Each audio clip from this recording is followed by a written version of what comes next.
राम नाम अवलंब बिनु परमारथ की आस। बरसत बारद बूंद गही चाहत चढ़न आकाश। तुलसी सब जल छिड़के कीजे राम स्नेह। अंतर पति सो कहाँ है जिन देखी सब दे। तुलसी ममता राम सो समता सब संसार। राग न रोस न दोष दुख दास भय भव पार। जय श्री राधे कृष्णा। ओम नमो भगवते वासुदेवाय नमः। ओम नमः शिवाय। जय माता दी। आप सभी प्रिय श्रोताओं को तुलसी विवाह की बहुत बहुत शुभकामनाएं। आप सभी के जीवन में तुलसी माता की कृपा सदा ही बनी रहे। आज आप सभी श्रवण करेंगे तुलसी माता के विवाह के पावन पर्व पर 3 पौराणिक कथाएं। तो आप सभी से अनुरोध है कि इन कथाओं को पूरे भक्ति भाव और सच्चे हृदय से पूरा अवश्य सुने और कमेंट बॉक्स में जय माता दी लिखना, तुलसी माता की जय लिखना बिल्कुल भी मत भूलिएगा। प्रिय श्रोताओं, सर्वप्रथम गौरी पुत्र गणेश को याद करके सुनते हैं तुलसी विवाह के पावन पर्व पर सुनी जाने वाली पहली पौराणिक कथा, तुलसी और विष्णु जी की कथा। प्रेम से बोलिए गौरी पुत्र गणेश की जय, विष्णु भगवान की जय, तुलसी माता की जय। शर्वान मुनि की पुत्री तुलसी अपूर्व सुंदर थी। इनकी इच्छा थी कि इनका विवाह भगवान नारायण के साथ हो।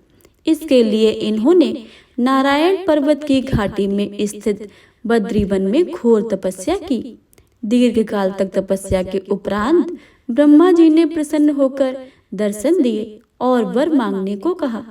तुलसी ने कहा, सृष्टिकर्ता ब्रह्मदेव, आप अंतर्यामी हैं, सबके मन की बात जानते हैं। फिर भी मैं आपने पूछा है तो मैं अपनी इच्छा बताती हूँ। मैं चाहती हूँ कि भगवान श्री नारायण मुझे पति के रूप में मिले। ब्रह्मा जी ने कहा, तुम्हारा अभिष्ट तुम्हें अवश्य ही मिलेगा। अपने पूर्व जन्म में किसी अपराध के कारण तुम्हें शाप मिलेगा। इस प्रकार भगवान श्री नारायण के एक पार्षद को भी दानव कुल में जन्म लेने का श्राप मिलेगा। दानव कुल में जन्म के बाद भी उसमें नारायण का अंश विद्यमान रहेगा।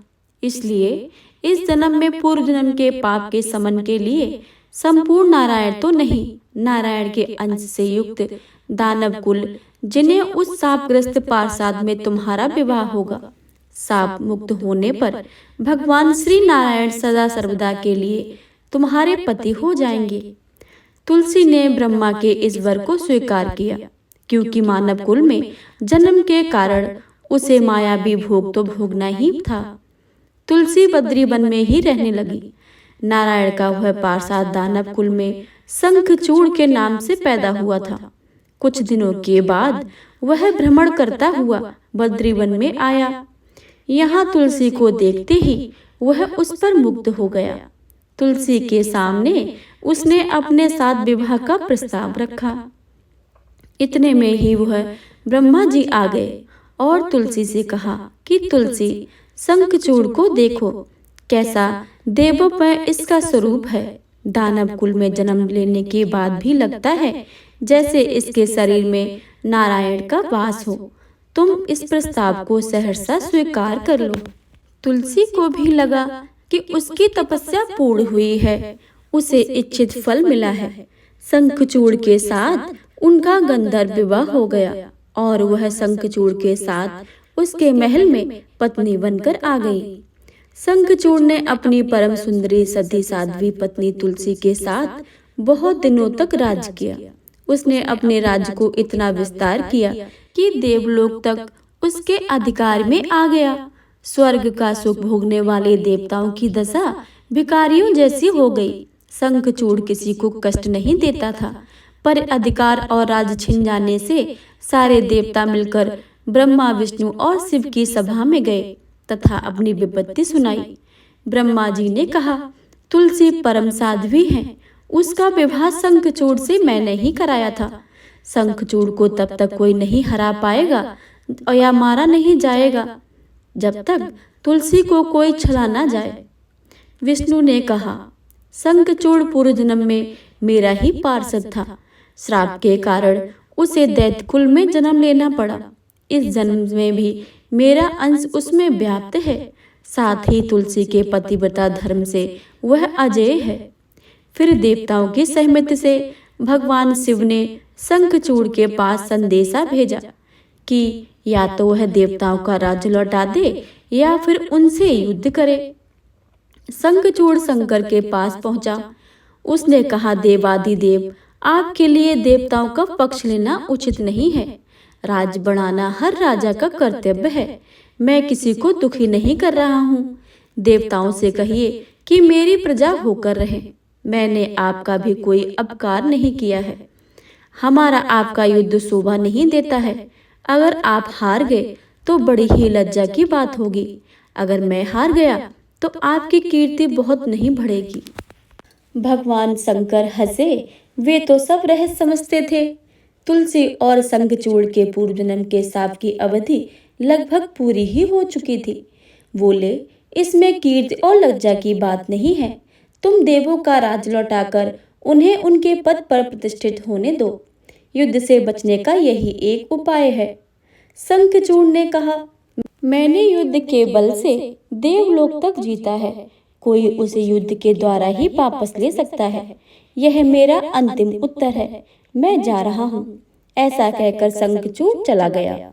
उसने अपनी पत्नी तुलसी को सारी बातें बताई और कहा, कर्म भोग सब काल सूत्र में बंधा है। जीवन में हर्ष शोक भय सुख दुख अमंगल मंगल काल के अधीन है।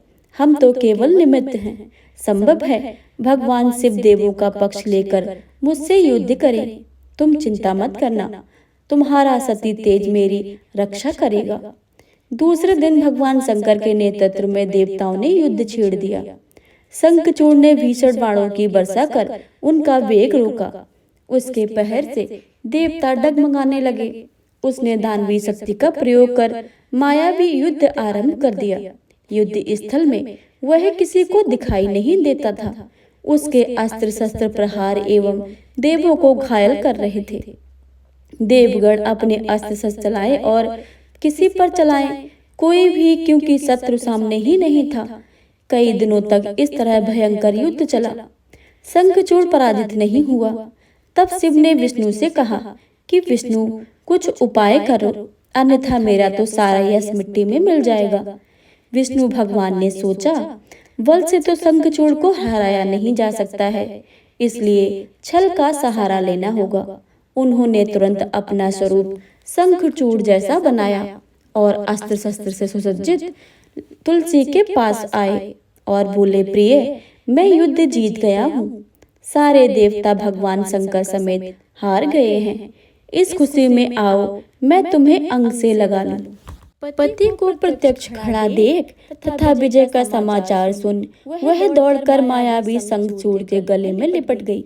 इस प्रकार पति पत्नी दोनों ने आलिंगन को खूब खुशी मनाई। पर पुरुष के साथ इस प्रकार के व्यवहार से उसका सती तेज नष्ट हो गया। उसका सती तेज जो शंखचूड़ का कवच के रूप में रक्षा कर रहा था, वह कवच नष्ट हो गया। शंखचूड़ शक्ति विहीन हो गया। जब यह जानते ही शंकर भगवान ने अपने त्रिशूल से प्रहार किया। त्रिशूल के लगते ही शंखचूड़ जलकर भस्म हो गया। शंखचूड़ के मरने को जानकर विष्णु अपने असली रूप में आ गए। सामने पति शंखचूड़ के स्थान पर भगवान विष्णु को खड़ा देख तुलसी बहुत विस्मित हो गई। उसको पता लग गया कि स्वयं नारायण ने उसके साथ छल किया है। क्रोध में आकर तुलसी माता ने विष्णु भगवान को श्राप दे दिया, एक सती स्त्री का सतीत्व भंग करने के अपराध में तुम हृदयहीन पत्थर हो जाओ। विष्णु जी ने तुलसी के श्राप को सिरोधार्य करके कहा, देवी, तुम्हारे हाथ शंखचूड़ के कल्याण के लिए मुझे ऐसा करना पड़ा। तुम दोनों को शाप मुक्त करना था। तुम भी अब शरीर त्याग कर तुलसी विरवा के रूप में जन्म लोगी और मेरी पूजा तुलसी दल से होगी। मैं शालिग्राम पत्थर बनूंगा। मेरे शीश पर तुम आदर से विराजमान हो जाओगी। तुम्हारे पति की हड्डियों के चोट से शंख की उत्पत्ति होगी। उस शंख ध्वनि से देवताओं और मेरी पूजा आराधना होगी। जहाँ शंख ध्वनि होगी वहाँ मंगल में मैं विराजमान रहूंगा। तुमने पूर्व जन्म में बद्री वन में मुझे पाने के लिए बड़ी ही घनघोर तपस्या की थी और बद्री वन में अगले जन्म में मैं नारायण प्रस्तर के रूप में बद्री वन में स्थित होऊंगा और मेरी पूजा अर्चना फलस्वरूप फल फूल से न होकर तुम्हारी तुलसी दल से होगी और मेरे शीश पर विराजमान होकर तुम मुझसे भी ऊंचा पद प्राप्त करोगी। से बोलिए तुलसी माता की जय। प्रिय श्रोताओं, तुलसी विवाह की दूसरी पौराणिक कथा। कथा के अनुसार श्रीमद् भागवत देवी पुराण में इनके अवतरण की दिव्य लीला कथा भी बनाई गई है। एक बार शिव ने अपने तेज को समुद्र में फेंक दिया था। उसमें एक महातेजस्वी बालक ने जन्म लिया। यह बालक आगे चलकर जलंधर के नाम से पराक्रमी दैत्य बन राजा बना। इसकी राजधानी का नाम जलंधर नगरी था। दैत्यराज कालनेमी की कन्या वृंदा का विवाह जलंधर से हुआ था। जलंधर महाराक्षस था। अपनी सत्ता के मद में चूर उसने माता लक्ष्मी को पाने की कामना से युद्ध किया, परंतु समुद्र से ही उत्पन्न होने के कारण माता लक्ष्मी ने उसे अपने भाई के रूप में स्वीकार किया। वहां से पराजित होकर वह देवी पार्वती के पाने की लालसा में कैलाश पर्वत पर गया। भगवान देवादिदेव शिव का ही रूप धरकर माता पार्वती के समीप गया, परंतु मां ने अपने योग माया से उसे तुरंत ही पहचान लिया तथा वहां से अंतर्ध्यान हो गई। देवी पार्वती ने क्रोध में होकर सारा वृतांत भगवान विष्णु को सुनाया। जलंधर की पत्नी वृंदा अत्यंत पतिव्रता थी। उसी के पतिव्रता धर्म की शक्ति से जलंधर ना तो मारा जाता था और न ही पराजित होता था। इसलिए जलंधर का नाश करने के लिए वृंदा के पतिव्रत धर्म को भंग करना बहुत ही जरूरी था। इसी कारण भगवान विष्णु ऋषि का भेष धारण कर वन में जा पहुंचे, जहां वृंदा अकेली भ्रमण कर रही थी। भगवान के साथ दो मायावी राक्षस भी थे, जिन्हें देखकर वृंदा भयभीत हो गई। ऋषि ने वृंदा के सामने पल में दोनों का भस्म कर दिया। उनकी शक्ति देखकर वृंदा ने कैलाश पर्वत पर महादेव के साथ युद्ध कर रहे अपने पति जलंधर के बारे में पूछा। ऋषि ने अपने माया जाल से दो बानर प्रकट किए। एक बानर के हाथ में जलंधर का सिर था तथा दूसरे के हाथ में धड़ था। अपने पति की ऐसी दशा देखकर वृंदा मूर्छित होकर गिर गई, पर होश में आने पर उन्होंने ऋषि रूपी भगवान से विनती की कि वह उसके पति को जीवित करे। भगवान ने अपनी माया से पुनः जलंधर का सिर से धड़ जोड़ दिया, परंतु स्वयं भी उसी शरीर में प्रवेश कर गए। वृंदा को इस छल का जरा भी आभास न हुआ। जलंधर बने भगवान के साथ वृंदा पतिव्रता का व्यवहार करने लगी, जिससे उसका सतत्व भंग हो गया। ऐसा होते ही वृंदा का पति जलंधर युद्ध में हारा गया। इस सारी लीला का जब वृंदा को पता चला तो उन्होंने क्रोध में होकर भगवान विष्णु को शिला होने का श्राप दे दिया तथा स्वयं सती हो गई। जहाँ वृंदा भस्म हुई हैं, वहाँ तुलसी का पौधा उगा। भगवान विष्णु ने वृंदा से कहा कि हे वृंदा, तुम अपने सतत्व के कारण मुझे लक्ष्मी से भी अधिक प्रिय हो। अब तुम तुलसी के रूप में सदा मेरे साथ ही रहोगी। जो मनुष्य मेरे और शालिग्राम के रूप में साथ तुलसी का विवाह करें, उसे इस लोक और परलोक में विपुल यश की प्राप्ति होगी। जिस घर में तुलसी होती है, वहाँ यम के दूत भी असमय नहीं आ सकते हैं। गंगा व नर्मदा के साथ जल में स्नान और तुलसी का पूजन बराबर ही माना जाता है।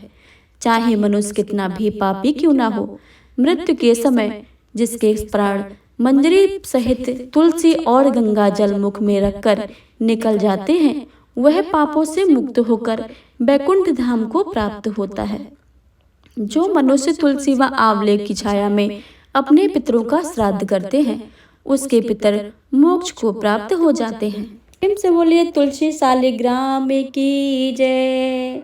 प्रिय श्रोताओं, तुलसी विवाह के पावन पर्व पर आप सुनिएगा तीसरी पौराणिक कथा। एक अन्य कथा के अनुसार एक परिवार में ननद भाभी रहती थी। ननद अभी कुंवारी थी। वह तुलसी माता की बड़ा ही सेवा करती थी, पर भाभी को यह फूटी आग नहीं सुहाता था। कभी कभी तो गुस्से में कहती थी कि जब तेरा विवाह होगा तो मैं तुलसी ही खाने को दूंगी तथा तुलसी ही तेरे दहेज में दे दूंगी। यथा समय जब ननद की शादी हुई तो उसकी भाभी ने बारातियों के सामने तुलसी का गमला फोड़ कर रख दिया। भगवान की कृपा से वह गमला स्वादिष्ट व्यंजनों में बदल गया। गहनों के बदले भाभी ने ननद को तुलसी की मंजरी पहना दी। वह सोने के आभूषण में बदल गई। वस्त्रों के स्थान पर तुलसी का जनेऊ रख दिया तो वह रेशमी वस्त्रों में बदल गए। ससुराल में उसके दहेज आदि के बारे में बहुत बड़ाइयां हुई। इस पर भाभी को बड़ा ही आश्चर्य हुआ और तुलसी जी की पूजा का महत्व उसकी समझ में आ गया। भाभी को भी एक लड़की थी। वह लड़की से कहती थी कि तू भी तुलसी की सेवा किया कर, तुझे भी बुआ की तरह ही फल मिलेगा। पर लड़की के मन में तुलसी की सेवा नहीं लगती थी। लड़की के विवाह का समय आया तो भाभी ने सोचा, जैसा व्यवहार मैंने अपनी ननद से किया है उसी के कारण उसे इतनी इज्जत मिली है, क्यों ना मैं अपनी लड़की के साथ ऐसा ही व्यवहार करूं। उसने तुलसी का गमला फोड़कर बारातियों के सामने रख दिया, परंतु इस बार मिट्टी ही मिट्टी रही। मंजरी व पत्ते अपने रूप से ही रहे और जनेऊ जनेऊ ही रहा। सभी बाराती भाभी की बुराई करने लगे। ससुराल में सभी लड़की की बुराई कर रहे थे। भाभी ननद को कभी नहीं बुलाती थी। भाई ने सोचा मैं ही अपने बहन से मिलाऊं। उसने अपनी इच्छा पत्नी को बताई तथा सौगात में ले जाने के लिए कुछ मांगा। भाभी ने थैले में ज्वार भर कर कहा, और तो कुछ नहीं है, यही ले जाओ।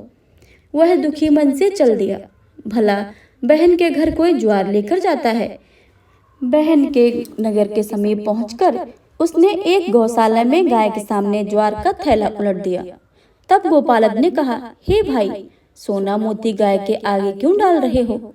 भाई ने उसको सारी बातें बना दी तथा सोने मोती लेकर प्रसन्न मन से अपने बहन के घर गया। बहन बड़ी ही प्रसन्न हुई। प्रेम से बोले तुलसी माता की जय।